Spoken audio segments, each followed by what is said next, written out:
what will be one of the defining moments of the week, to be sure, and probably the most divisive, the speech from 16-year-old Swedish climate campaigner Greta Thunberg to a UN climate summit in New York. Now, her activism's well known, inspiring the global climate strike movement, which on Friday saw several million people hit the streets and towns of cities around the world demanding greater action to reduce emissions. At the UN today, Greta Thunberg brought real anger to her argument. "How dare you," she repeated as she glared at the adults in the room. "You have stolen my dreams and my childhood with your empty words, and yet I'm one of the lucky ones. People are suffering, people are dying, entire ecosystems are collapsing. We are in the beginning of a mass extinction, and all you can talk about is money and fairy tales of eternal economic growth.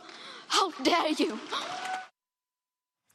This anger was no doubt genuine. Whether some of those warnings of looming catastrophe are over the top and whether kids have generally become too panicked about this issue, well, look, this will depend largely on where you stand in this emotive debate. Greta Thunberg is not saying the world's going to end in 10 or 20 years, but she is worried the commitments that have so far been made won't be enough to head off irreversible damage to the climate by the middle of the century. She's trying to shame world leaders into greater action with what she's saying and doing, and she clearly does have enormous support here, including from some of the world leaders there in New York. And we are now starting to see a shift towards more mass protests over climate change. Look what happened on Friday. More anger in the debate. Look what we hear today. And this is all about pitting one generation against another.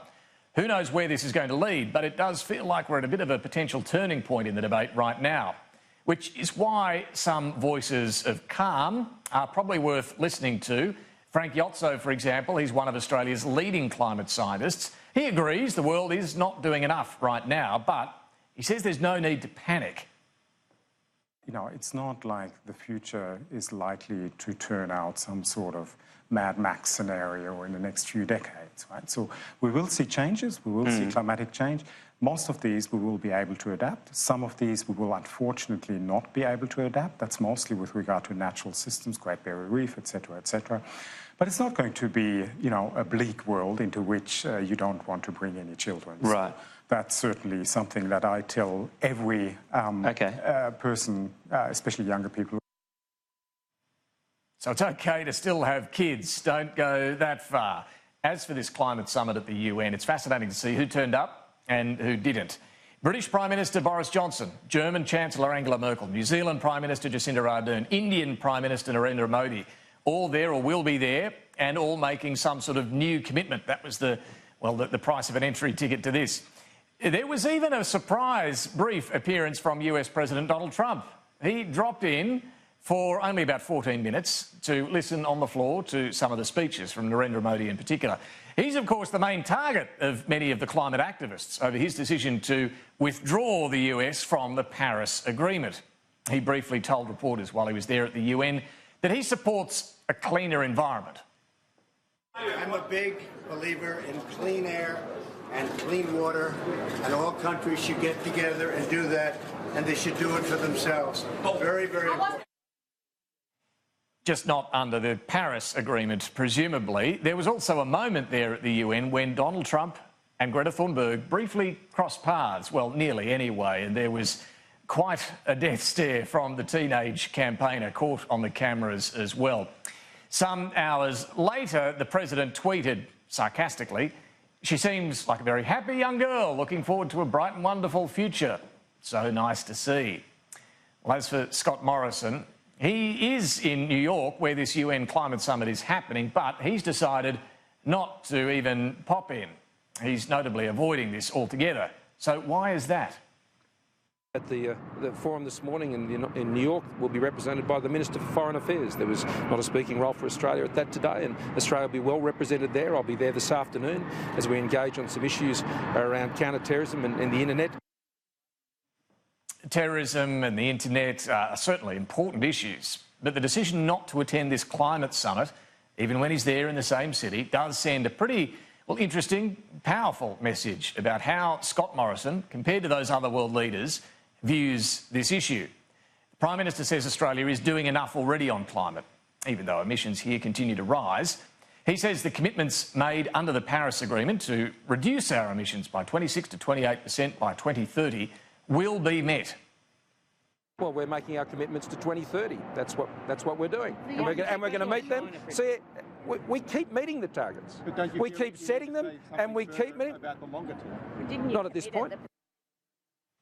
So no need to set any longer-term targets just yet. Any 2050 targets. The UK and France have both legislated a target to be carbon neutral by 2050. Nearly 80 smaller countries have made similar commitments to have net zero carbon emissions by the middle of the century. But the biggest emitters, the US, China, India, they've made no such commitments. And certainly neither will Australia, by the sounds of what Scott Morrison said today. He is more focused right now, understandably, there in the United States, on the bond that he has forged with Donald Trump during this state visit.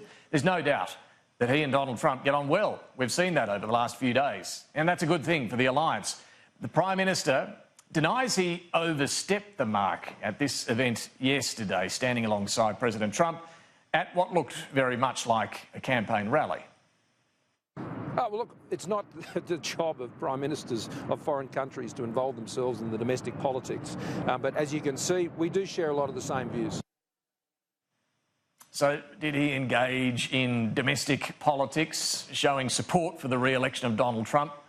We'll hear what Anthony Albanese thinks about that in a moment. Putting domestic politics in the US to one side, there's absolutely no doubt Scott Morrison is aligning himself generally with the United States, though, when it comes to its trade and economic contest with China. A few months ago, the Prime Minister started making the case that China's no longer a developing country.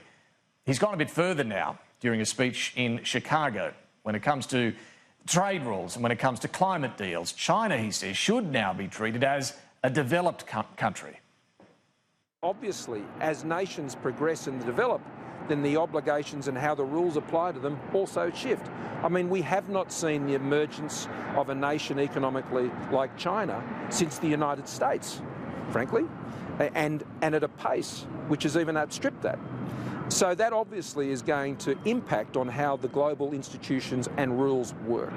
So mine is a fairly obvious point, that this was an inevitable point that we would arrive at because of the objectives and purposes of the policies and the enthusiasm with which we pursued them over all of that time. So, you know, similar rules will apply to countries of similar capabilities, and whether it's your obligations on the environment or your obligations in trade,